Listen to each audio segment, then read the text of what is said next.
Ian Langford, who has died of esophageal cancer aged 61, was a conservationist and publisher with a special interest in wildlife art. He showcased the work of artists who were also passionate about conservation, such as John Threlfall and Carrie Ackroyd. The Langford Press art books he issued were sumptuous large-format volumes packed with pictures and sketches based on the patient observation of natural landscapes and animals. Modest, generous, always brimming with ideas, Langford was a man of many parts. He was first and foremost an ornithologist, but served a long apprenticeship as a trainee craftsman, and also spent some time as a community tutor in Scotland. For several years, he and his wife, Angela, ran a specialist bookshop in Wigtow, an experience that led to the establishment of Langford Press in 2001. The home-based press operated in the burgeoning field of contemporary wildlife art. Langford wanted to publish books that highlighted work in nature conservation, but were also among the best examples of the genre.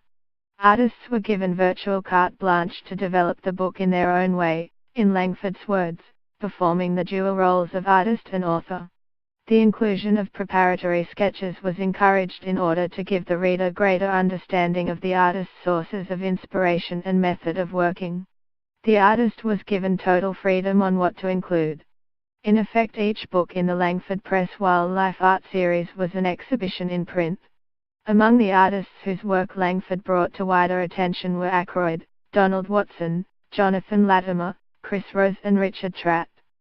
Arctic Flight, Adventures Among Northern Birds by James McCallum was voted British Birds Magazine's Book of the Year for 2007. In The Guardian, Stephen Moss singled out In a Natural Light by Rose, and Cutting Away, a book of Leocut artwork by Robert Gilmore, as his favourite nature books for 2005 and 2006 respectively. Langford himself was particularly proud of There and Back, published in 2011, a collaboration between artists and conservationists that highlighted the plight of birds on migration.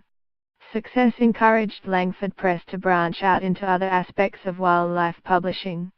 A separate series was Books on Wildlife Art Techniques by Lisa Hooper and John Busby. Langford's Wildlife and People series included On the Rocks, a lifelong study of the gannet by Brian Nelson, and a multi-author appreciation of the life and work of the naturalist Eric Ratcliffe. He reprinted facsimile copies of a number of Charles Darwin's works, including his famous, but hitherto inaccessible, books on pollination and insectivorous plants. He even forayed into e-books for children with titles including Belle the Barn Owl and Garp the Cuckoo.